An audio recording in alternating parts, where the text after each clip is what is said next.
मन में ऐसा आ रहा था कि 10-15 नहीं संभालने का ही तो 1,000 गाय का फार्म करने का।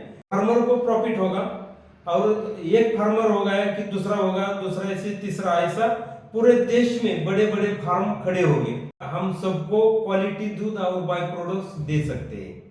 तो ये काम खाली डॉक्टर सावंत का नहीं, तो पूरे देश में जितने भी दूध बिजनेस में काम कर रहे हैं वो सबका ये काम है कि हमारे देश में भी क्वालिटी दूध होना चाहिए।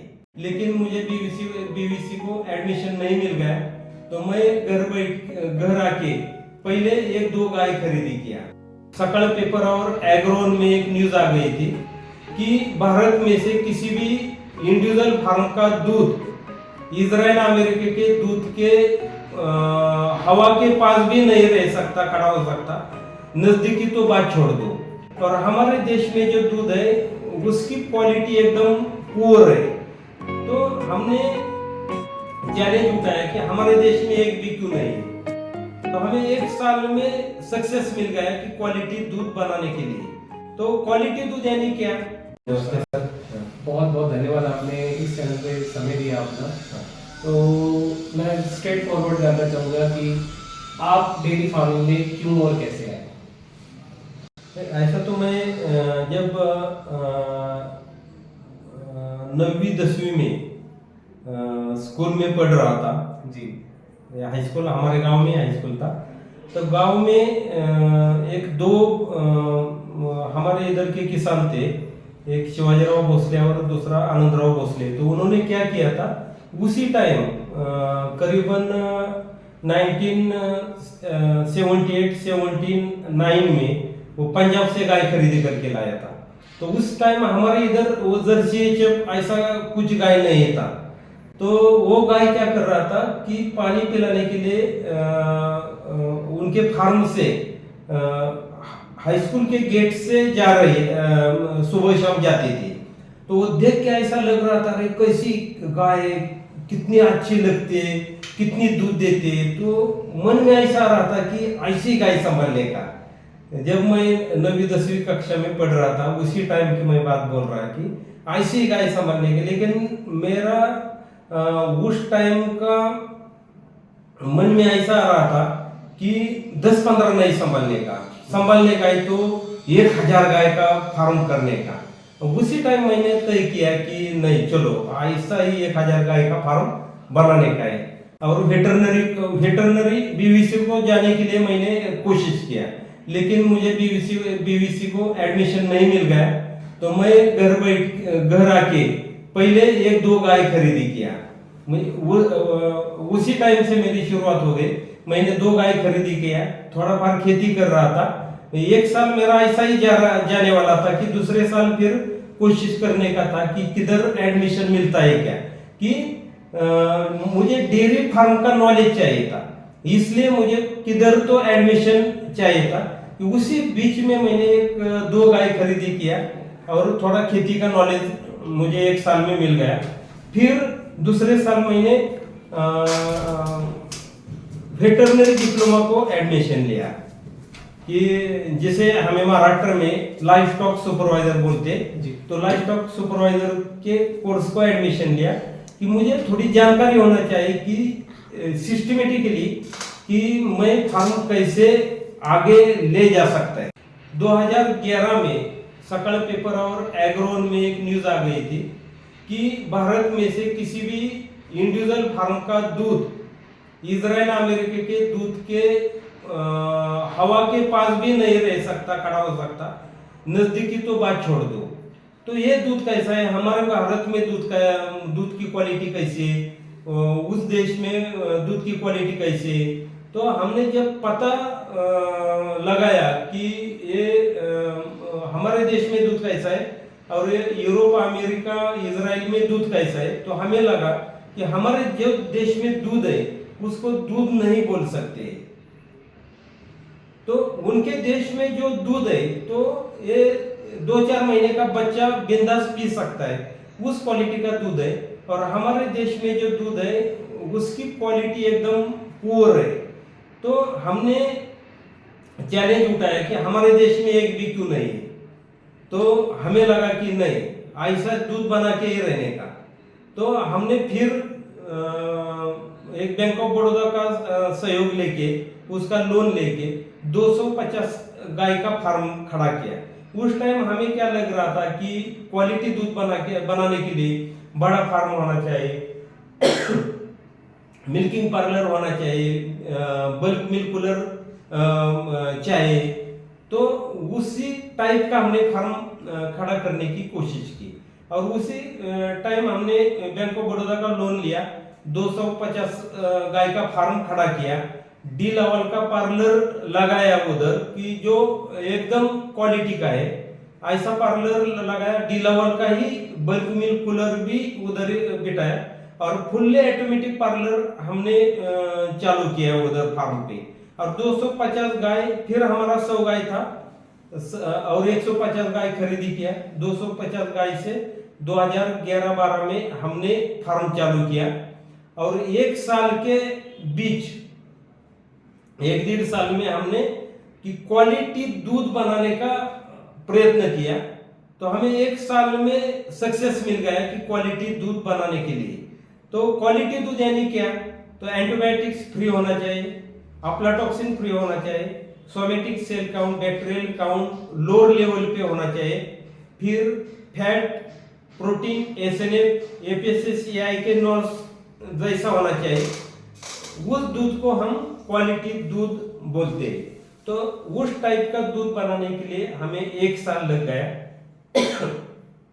फिर हम सक्सेस हो गए कि क्वालिटी दूध हमने बनाया, और 1/1/2014 से उस टाइप का दूध हम डायनेमिक्स कंपनी को चालू किया। ठीक है। तो डायनेमिक्स कंपनी का चालू दूध किया 1/1/2014। तो उसी डेट से आज तक एक भी टेस्ट हमने पॉजिटिव आने नहीं दिया है। डॉक्टर साहब, इंडिया की जो डेयरी फार्मिंग इंडस्ट्री है उसमें सबसे बड़ा चैलेंज और सबसे बड़ा ऑप्शन, आई मीन अपॉर्चुनिटी क्या है आपके हिसाब से? नहीं, सबसे बड़ा चैलेंज है वो डेयरी फार्म की पूरी जानकारी उसको होना चाहिए। जो भी डेयरी फार्म डाल रहा है वो 24 आवर, एक तो शुरू में 4-5 साल उधर उसके रहने की तैयारी चाहिए कि हम उधर जाके गाय का बिहेवियर पूरा समझने की कोशिश उसने करना चाहिए, तब वो सक्सेस होगा। खाली वो बैठा है मुंबई में, फार्म लगाए 200 किलोमीटर आगे, उधर मैनेजर रख के, ये बिजनेस चलने वाला नहीं है। खुद को वो उस फार्म में काम करने की उसमें जरूरत है। एक डेयरी फार्म आगे उसमें सक्सेस रेट मिलने के बाद आपको किसने नहीं रोका है कि प्रोडक्शन कितना निकालने का है। आप 100 गाय का फार्म करने का, 1000 करने का है, आप कर सकते। 100 गाय में मुझे 2 लाख रुपए पर मंथ मिल रहा है, तो 1000 गाय में मुझे 10 लाख रुपए में मिलने वाला है प्रॉफिट। तो मैं कितना भी गाय संभाल सकता है। लेकिन जब गाय का बिजनेस करने का है तो क्वालिटी दूध के ऊपर ही करना चाहिए। मैं बार बार बोल रहा है कि क्वालिटी दूध। जब आप क्वालिटी दूध लेके जाएंगे कस्टमर के पास, तब आपको एक्स्ट्रा पेमेंट मिलेगा और आपका फार्म एक्स्ट्रा प्रॉफिट मिलने से वो सक्सेस होगा। दूसरा सवाल, डॉक्टर साहब, आपने आपका जो खुद का डेयरी फार्म है उसमें ऐसी कौन सी प्रैक्टिसेस अप्लाई की जिससे आपके फार्म की दूध की क्वालिटी इंप्रूव? हाँ, मैं शुरू में तो मेरा पूरा डेयरी फार्म एचएफ गाय का था, और जो मैनेजमेंट सिस्टम है वो भी लगाने के लिए मुझे टाइम लग गया है कि मैनेजमेंट, या ड्राई फॉडर है, ग्रीन फॉडर है, कॉन्सेंट्रेट फीड है, ये इसकी फॉर्मुलेशन क्या करने से दूध की क्वालिटी बढ़ सकती है। दूध की क्वालिटी यानी अभी ये मैनेजमेंट से दूध की क्वालिटी एसएनएफ, फैट, प्रोटीन इस पर बढ़ सकती है। दूसरा, antibiotics free, aflatoxin free, heavy metals free, somatic cell count, bacterial count lower level पे रखने के लिए मुझे इंस्टेंट दूध दूध चिल्ड होना चाहिए। तब बैक्टीरियल लोड कम रहने से दूध की क्वालिटी भी दूध की टेस्ट अच्छी मिलती है आपको। तो मेरे फार्म पे शुरू में तो ये काम नहीं चलता था, लेकिन बाद में मैंने क्वालिटी के ऊपर काम चालू किया कि टेस्ट भी अच्छा होना चाहिए, उसकी क्वालिटी भी अच्छी होनी चाहिए। तो फिर मैंने थोड़ा मिक्स ब्रीड रख दिया कि एक मेरे फार्म पे अभी 50% एचएफ है, 50% जर्सी काऊ है। आणि जर्सी काऊ का रिजल्ट मुझे बहुत अच्छा मिल रहा है। दूध भी ठीक तरह से देती है, बीमार नहीं पड़ते। फैट भी उसकी, हमारे भारत में क्या है, सबको फैट चाहिए। जब फैट दूध में रहता है तभी वो टेस्टेड लगता है।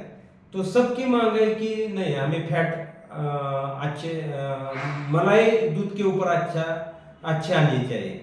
तो उसके ऊपर भी जैसी मार्केट से डिमांड है उसी टाइप से हमें काम करना चाहिए, तब हम सक्सेस होंगे। तो उसी टाइप से काम करने के लिए मैंने 50% एचएफ 50% जर्सी रख दिया है। तो मेरे अभी फार्म की फैट 4-3-4-4 है और एसएनएफ है वो 8-7-8-8 है। ठीक है।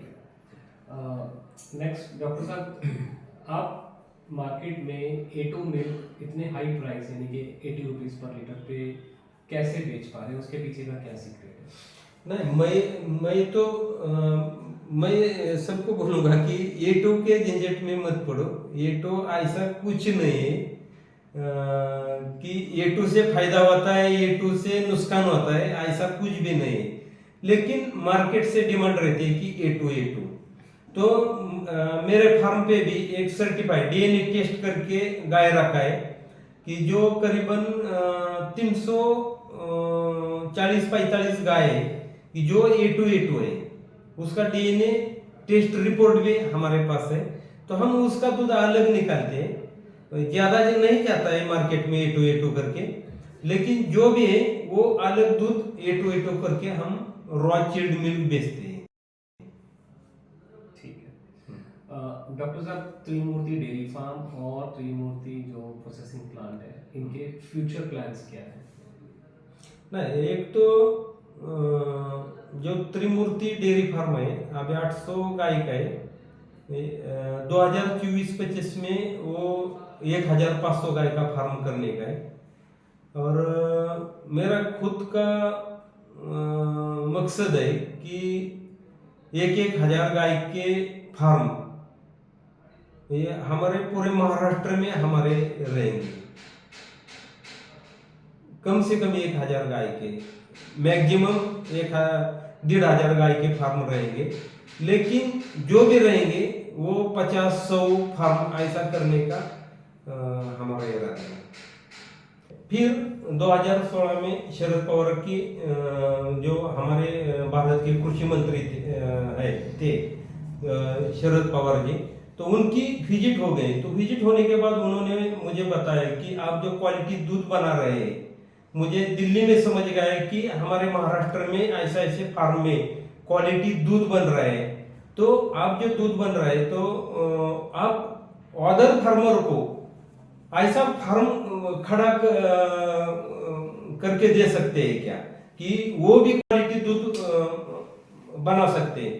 तो मुझे थोड़ा ये लगा कि फार्मर बना सकता है कि नहीं, मुझे गारंटी नहीं। लेकिन पवार साहब ने बोला कि आप कोशिश करो, मैं आपको सपोर्ट करता है।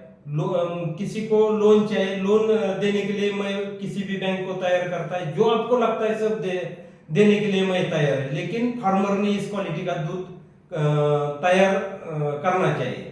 तो फिर मैंने चालू किया, हर गांव में जो किसान के लड़के उनको इकट्ठा करने का, उसको प्रेजेंटेशन देने का, क्वालिटी दूध आपको इंसेंटिव कितनी मिल सकती है दूध के ऊपर, क्वालिटी दूध बनाने से आपका फायदा कैसा फार्म का हो सकता है। ऐसा हम हर गांव में जाके किसान के लड़के को प्रेजेंटेशन देना चालू किया। फिर धीरे धीरे एक लड़का आगे आ गया और बोला कि मुझे 10 गाय का फार्म करने का है, मुझे 20 गाय का फार्म करने का है, 100 गाय का करने का है, किसी ने बोला 50 गाय का करने का है।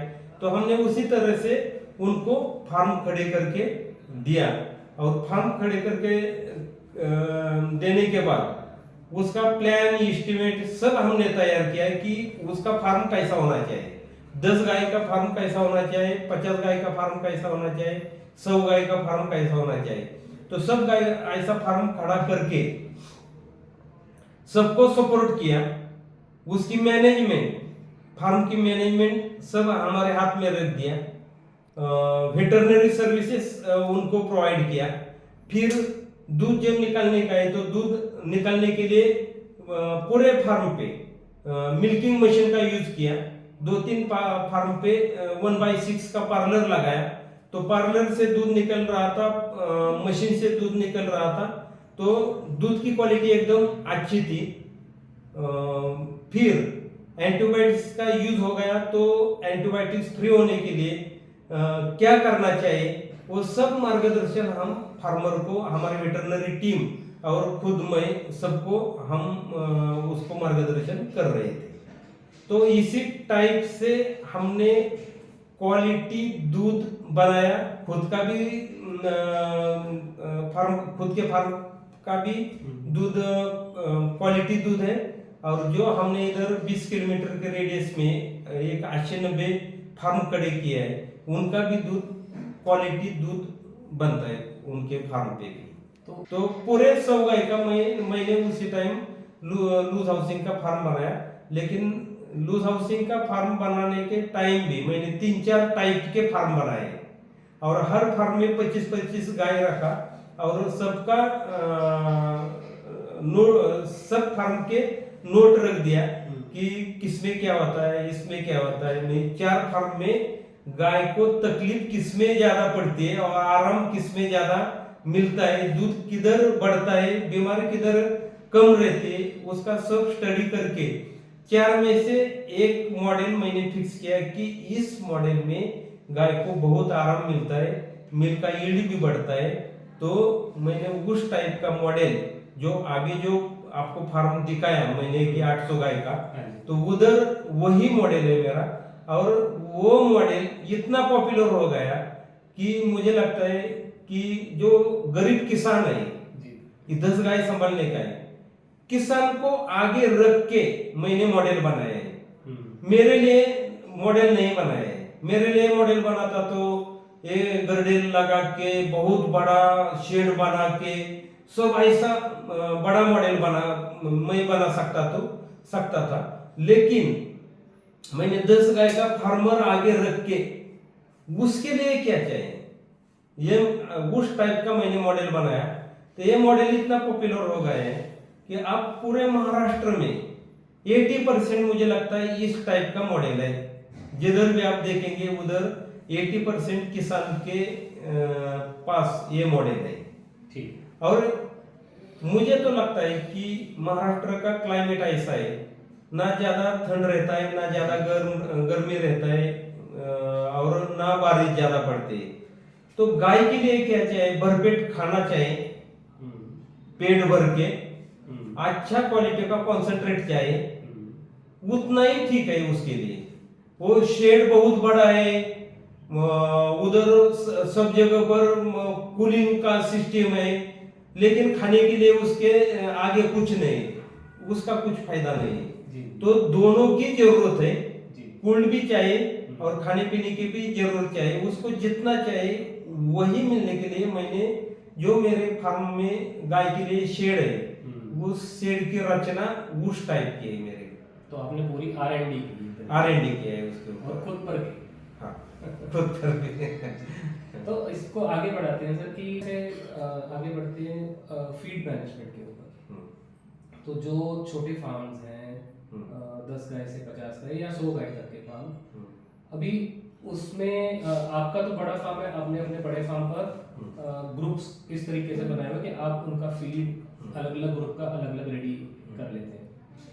तो जो छोटे फार्म है, छोटे फार्म्स ये फीड कैसे मैनेज करते हैं, और वो क्या वही फीड जो आपके फार्म पर अलग अलग तरह के फीड के उसमें कंपोनेंट होते हैं, क्या छोटे फार्म में भी वही साइलेज, वही दाना, वही मिनरल मिक्सर और बाकी सब कुछ होता है? मैंने आज तक इतना देख लिया है कि जो हम फॉडर देते हैं, समझो मक्का है, हाइब्रिड नेपियर है, ल्यूसर्न है, कि फिर जो ग्रीन फॉडर है या ड्राई फॉडर है, कि वो कम ज्यादा होने से दूध के ऊपर इतना फर्क नहीं पड़ता है, दूध के ऊपर इतना फर्क नहीं पड़ता है। लेकिन कॉन्सेंट्रेट बदल गया या उसकी क्वालिटी ऊपर नीचे हो गया तो डायरेक्ट दूध के ऊपर उसका फर्क पड़ता है। मुझे लगता है कि डेयरी बिजनेस में कॉन्सेंट्रेट का रोल 80% है और 20% ही बाकी ड्राई और ग्रीन पाउडर का है। 80% रोल कि तो आपके पास क्वालिटी फीड चाहिए जी। क्वालिटी फीड चाहिए। उसके लिए हमने क्या किया कि हमारे पास जो गाय है 25-30 लीटर की, 40 लीटर तक दूध देने वाली, तो मार्केट में जो भी कॉन्सेंट्रेट मिलता है वो एक 15-20 लीटर की गाय आगे पकड़ के उसका फॉर्मुलेशन तैयार करते हैं वो। तो 15-20 लीटर के गाय का फॉर्मुलेशन 30 लीटर के गाय को नहीं चलता है। और हम क्या सोचते हैं कि मेरे फार्म में जो भी गाय है वो बीमार नहीं पड़ना चाहिए, उसको मास्टाइटिस नहीं होना चाहिए, हुक के प्रॉब्लम नहीं होना चाहिए, उसको जो भी कीटक है समझो वो उसने नहीं काटना चाहिए, उसकी स्किन एकदम मुलायम शाइनिंग ऐसी रहनी चाहिए, गाय की हेल्थ बहुत अच्छी होनी चाहिए, वो हीट पर टाइम पे आना चाहिए, प्रेग्नेंट रहनी चाहिए टाइम पे, और बच्चा देने के बाद उसको कोई भी बीमारी नहीं होना चाहिए कि जैसे कैल्शियम कम हो गया, रिटेंशन ऑफ प्लेसेंटा की केसेस चालू हो गया, तो ऐसा बिल्कुल भी नहीं होना चाहिए। उस टाइप का कॉन्सेंट्रेट फीड हमने खुद बनाना चालू किया। तो वो बनाने के बाद हमारे फार्म में इतनी ग्रोथ मिल गई कि आप पहले बोल रहे थे कि आप 20 साल हो गए फार्म चला रहे हैं, तो पूरे देश में ऐसा एक 5-6 फार्म है कि 20 साल चालू है। नहीं तो क्या होता है 7-8 साल 5 साल चालू रखते फिर वो बंद होता है। लेकिन सक्सेसफुली हमने 20 साल फार्म चालू रखा है, वो भी ग्रोथ बढ़ रही है उनकी। मैं ऐसा नहीं कि हमने 30 गाय से चालू किया, अभी 800 गाय है, अभी फिर 1000 गाय का फार्म करने का है, फिर आगे अलग अलग जगह पर फार्म खड़ा करने का है। तो ऐसा हमारा सोच है। लेकिन उसके लिए हमने जो कॉन्सेंट्रेट किया, तो वो कॉन्सेंट्रेट देने के बाद ना गाय बीमार पड़ती है। भैया हमारे फार्म में कभी भी आप आ जाओ, कभी भी किसी ने भी आने का, एक भी गाय आपको बीमार नहीं दिखेगी। मॉर्टेलिटी पूरे वर्ल्ड में त्रिमूर्ति डेयरी फार्म पे सबसे कम है। मॉर्टेलिटी वर्ल्ड में सबसे कम मॉर्टेलिटी त्रिमूर्ति डेयरी फार्म की है। तो ये जो हमने सक्सेस मिला है उसके पीछे हमारी मेहनत है, आपका सहयोग है, समझो डी लेवल का सहयोग है, फिर हम जो कॉन्सेंट्रेट बनाता है वो भी उसके लिए सपोर्ट करता है। तो वही कॉन्सेंट्रेट जो हमने इधर आजू बाजू में जो 80 फार्म खड़ा किया है किसान के, उनको भी हम वही कॉन्सेंट्रेट फीड हम देते हैं उसको भी, कि उसका भी ठीक चलना चाहिए, ये हमारी थोड़ी कोशिश रहती है। हाँ बिल्कुल। हाँ। और ये सच्चाई है, अगर आपके 800 गायें हैं उसमें से अगर आप कहो कि साल भर में 2 या 3 मोर्टेलिटी होती है, वो बहुत सच में ग्लोबल स्टैंडर्ड से बहुत कम है। नॉर्मली 2 से 3% इसको रखा जाता है कि इससे ऊपर नहीं होनी चाहिए। हाँ, मैक्सिमम 5% बोलता है कि 2 या 3% एकदम अच्छा फार्म है, एकदम अच्छे। लेकिन मेरे इधर तो 0.01 पर 2% है, 2-3% पे आ रही है। 2-3% सच में ये बहुत अच्छा है। सो उसके लिए आपको बधाई। Thank you. जो डेयरी फार्मर्स आप रेडी करते हैं, जो आपको मतलब जिनको आप सपोर्ट करते हैं, तो उनको आप किस किस तरह की एजुकेशन देते हैं? और क्योंकि डेयरी फार्म चलाने के लिए डेयरी फार्मिंग की नॉलेज होना भी बहुत ज़रूरी है, तो आप उनको किस तरह की नॉलेज देते हैं और इस तरह कितना टाइम लगता है उसमें आपको? नहीं, जिसको भी फार्म करने का है तो जब उनका बैंक प्रपोजल होता है, प्लान एस्टिमेट निकलता है, तो उससे पहले जो फार्म पे काम करने वाला है किसान का लड़का, हाँ जी। तो उनको हम 10 दिन का इधर ट्रेनिंग देता है हमारे फार्म पे, लाइव ट्रेनिंग देता है उनको, तो वो आकर आपके फार्म पर ही रहते हैं? रहते हैं। ठीक है। तो 10 दिन में उसको समझता है कि फार्म करने का है का नहीं करने का है। हाँ। एक तो पहले फार्म में मेहनत कितनी है, कितने बजे उठना पड़ता है, कितने बजे सोना पड़ता है, क्या क्या मैनेजमेंट देखना पड़ता है, क्या क्या त्याग करने पड़ते हैं? हाँ वो सब देखना पड़ता है। वो देखने के बाद उसको लगता है कि गाय संभालने का है क्या नहीं संभालने का है। जिसको लगता है नहीं हम मेहनत करने के लिए तैयार है, तो 10 दिन में हम उसको परफेक्ट ट्रेनिंग उसको देता है कि गाय कैसे संभालने का। और फिर उसने गाय खरीदी करने के बाद 2 महीने उसने गाय संभालने के बाद फिर एक बार 3 दिन का ट्रेनिंग उसको देते हैं हम। दोबारा आपके ही फार्म पर? दोबारा। वो किस ये चीज़ का? नहीं, वो क्या होता है कि जब पहले वो गाय संभालता नहीं है हाँ। और ट्रेनिंग लेता है, तो उसको इतना ध्यान में नहीं आता है कि हाँ। हम क्या बोल रहे हैं अच्छा। और वो क्या कर रहे हैं। 2 महीने के बाद वो 2 महीने के बाद उसको क्या होता है, गाय संभालने के बाद वो बोलता है कि गाय हिट पे नहीं आती है, गाय को मास्टाइटिस होता है, गाय ऐसा करता है, Practical। गाय दूध हाँ कम देता है। उसके आगे बहुत क्वेश्चन रहते हैं उस टाइम। फिर इधर आके वो हमें बोलता है कि हमें ऐसा ऐसा होता है हमारे फार्म में, उसके लिए क्या करने का, आप क्या करते हैं। तो उसके लिए फिर 3 दिन का ट्रेनिंग उसको मिलता है। तो वो जो 3 दिन का ट्रेनिंग है वो एक्चुअल प्रैक्टिकल उसके पर्सन प्रैक्टिकल जो वो फेस कर चुका है। हाँ, जैसे समझो हमारा फार्म देखने के बाद ऐसा लगता है ये बड़ा कोई उद्योग है, इतना उधर कामगार इतना काम करते, ट्रैक्टर है, जेसीबी है, रोलर है, सब ऐसा देख के ऐसा लगता है नहीं ऐसा ही करने का। लेकिन मैं उनको बोलता है कि पहले आप ट्रेनिंग ले लो, आपके पास पैसा है ठीक है, लेकिन पहले ट्रेनिंग ले लो और ट्रेनिंग लेने के बाद आप फाइनल डिसीजन ले लो कि फार्म खड़ा करने का है क्या नहीं करने का है। मैं कोशिश करना चाहता हूँ कि ऑर्गेनिक मिल्क एक वर्ड बड़ा यूज होता है, तो ऑर्गेनिक मिल्क क्या होता है और क्या सच में लार्ज स्केल में ऑर्गेनिक मिल्क को प्रोड्यूस करना पॉसिबल है? नहीं, ऑर्गेनिक के मैं विरोध में हूँ। आप उसके विरोध में? मैं ऑर्गेनिक के विरोध में हूँ। ओके। मैं ऐसा नहीं कि हम बाहर के देश जो विकसित देश है उधर देख लिया तो उधर क्वालिटी दूध के ऊपर बहुत कम चलता है। हाँ जी। ऑर्गेनिक के ऊपर नहीं चलता है। ऑर्गेनिक बनाना भी इतना आसान नहीं है और ऑर्गेनिक पहचानना भी आसान नहीं है। उसके टेस्ट सब जगह पर हम नहीं कर सकते, लेकिन क्वालिटी दूध मैं साइकिल चला रहा है, मैं साइकिल चला रहा है ना, आप बोल रहे हैं कि मर्सिडीज ले लो, मर्सिडीज कार ले लो, ये ऑर्गेनिक जो बोल रहे हैं ना उस टाइप का मैं थोड़ा ही कर रहा है। मैं साइकिल चलाता है और आप बोलते हैं अरे साइकिल पर क्यों इधर उधर घूमता है, मर्सिडीज ले लो। तो मुझे मोटरसाइकिल की जरूरत है, मैं साइकिल को बाजू करेंगे और मोटरसाइकिल खरीदी करेंगे। पहले क्वालिटी दूध तो बनने दो पूरे देश में, हमारे सबको गारंटी होना चाहिए कि ये दूध क्वालिटी दूध है, जो प्रोडक्ट बन रहे हैं वो मैं मेरे प्यारे बच्चों को बिंदास खिला सकता है, मुझे कोई टेंशन नहीं है। तो उस क्वालिटी का तो दूध पहले भारत में बनने दो, वो बनने के बाद हम सोचेंगे कि ऑर्गेनिक करने का है क्या नहीं करने का है। लेकिन एक स्टेप मुझे आगे जाने के लिए मैं सबको बोलूंगा कि पहले क्वालिटी दूध पूरे देश में बनना चाहिए।